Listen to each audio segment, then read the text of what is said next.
Welcome to Club Express. In this short video, we'll explain how to update your profile and modify your preferences for using the website. We'll also show you how to view your transaction and payment history and how to get receipts, how to update your username and password, and how to update your forum preferences.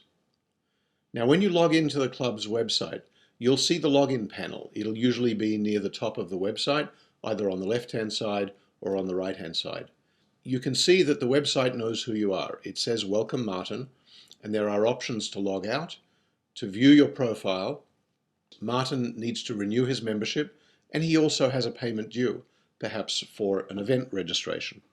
Now, when you click the profile link, you come to your personal profile, and here is where you can view and update your entries in the club's database. Now, at the top, there's a membership summary which shows you your member type, your membership status and expiration date, the date that you joined the club, and the date when you last renewed your membership. And then there's a series of panels that contain information in the database that you can update. When you click the contact info option, you'll see the contact form that allows you to update your name, your address, phone numbers, email addresses.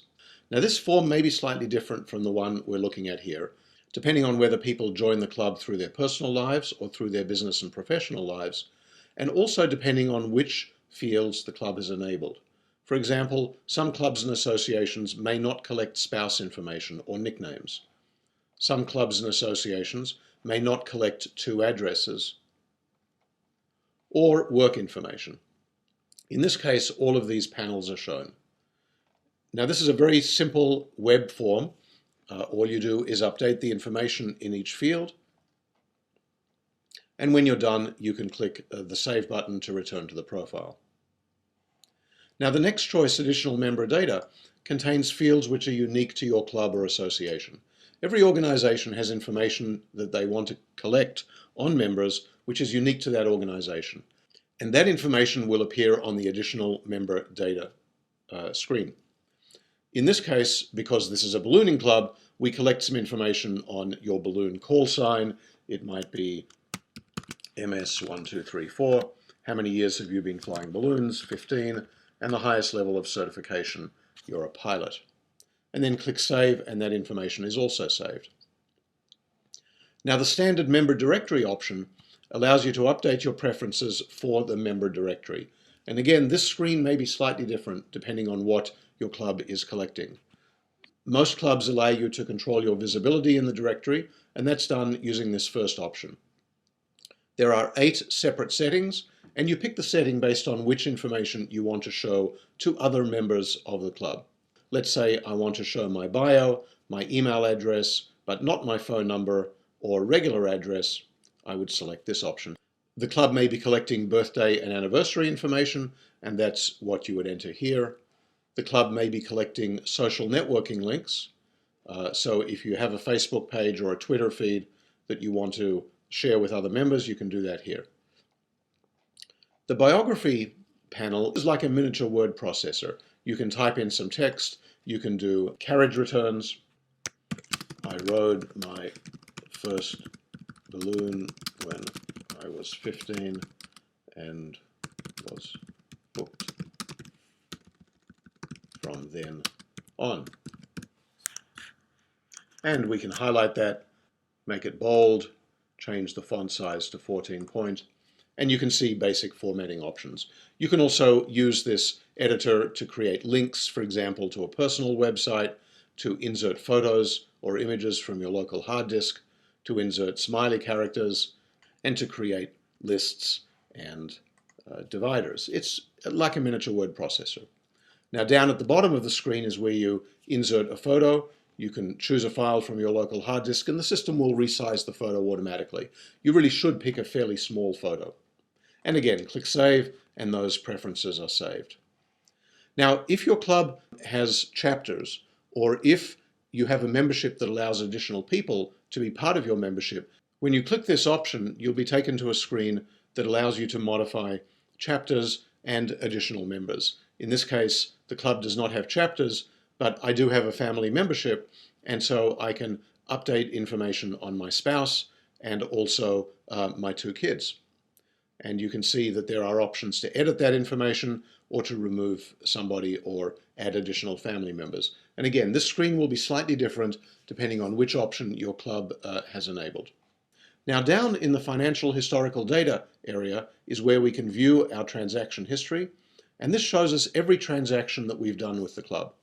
And so in this case, we can see an event registration here that was paid in full. And when I click this little double arrow on the left-hand side, it shows me the details of that transaction and also how it was paid. We could also see a no charge event, and all we see are the details of that transaction.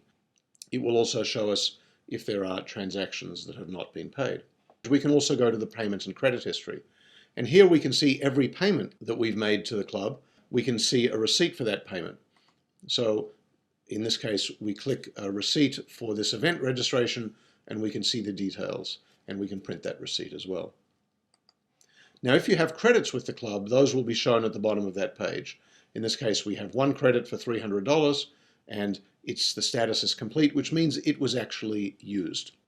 By default, Club Express does not store any credit card information. If you do a credit card transaction through the website, as soon as that transaction is complete, all credit card information is removed.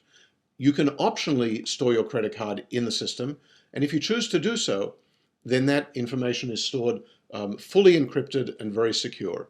But of course, that's not required.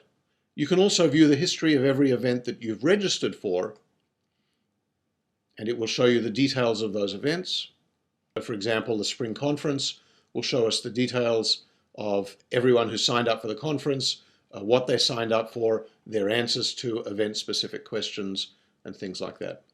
And if the club is recording attendance, you may also see your attendance saved on this screen.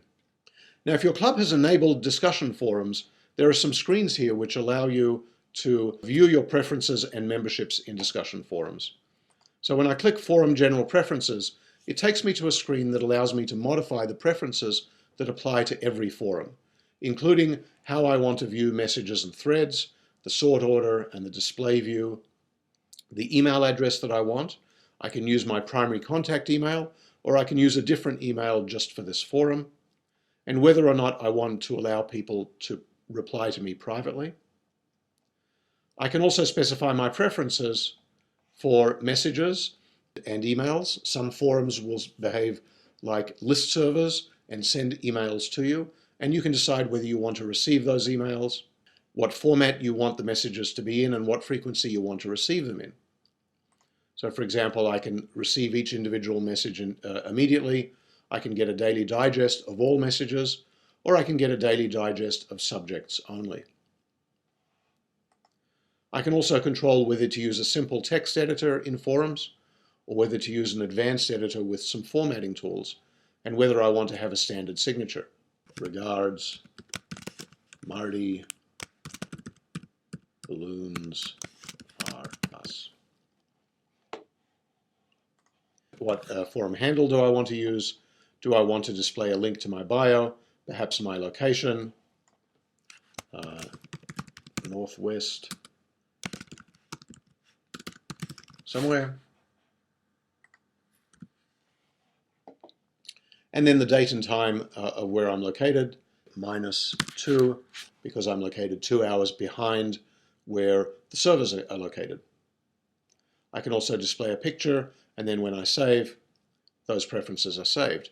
Now, those are the general preferences that apply to all forums. I can also modify the preferences for individual forums. In this case, the club has 5 forums. And keep in mind, some forums may or may not send emails, and some forums may have optional membership. I'm a member of the board of directors, and so I don't have a leave option here because I see this forum based on my membership in the board of directors, and that forum is going to send emails to me. I can also modify my preferences by clicking the edit link.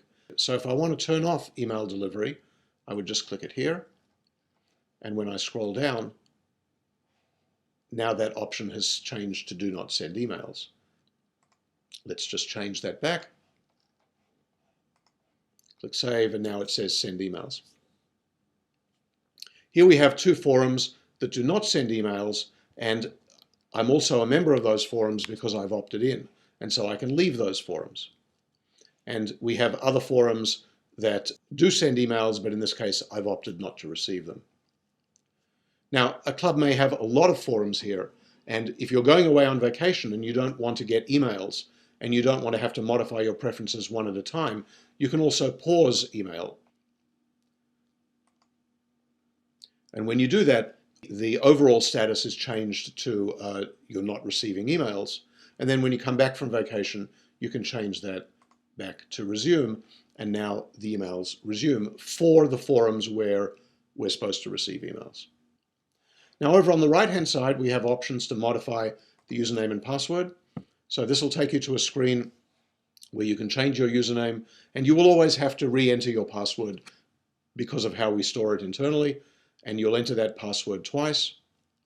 And then there's an option to remember you on this computer.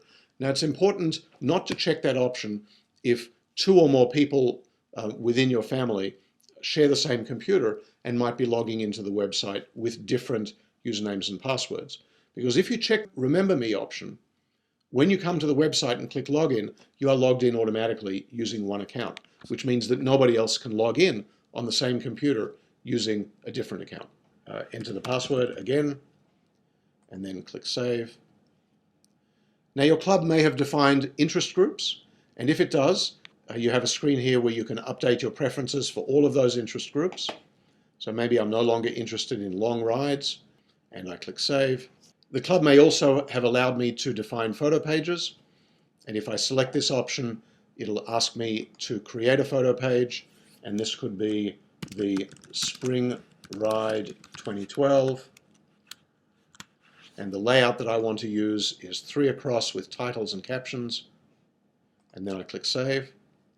And so now that photo page is created, and I can edit the content and start uploading photos to it. And then down here we also have the user manual that you can download and review all of this information in more detail. So that ends our quick overview of the member profile. Consult the user manual. Don't forget the online help system for all of these screens, this little blue question mark icon up in the corner, and enjoy using Club Express.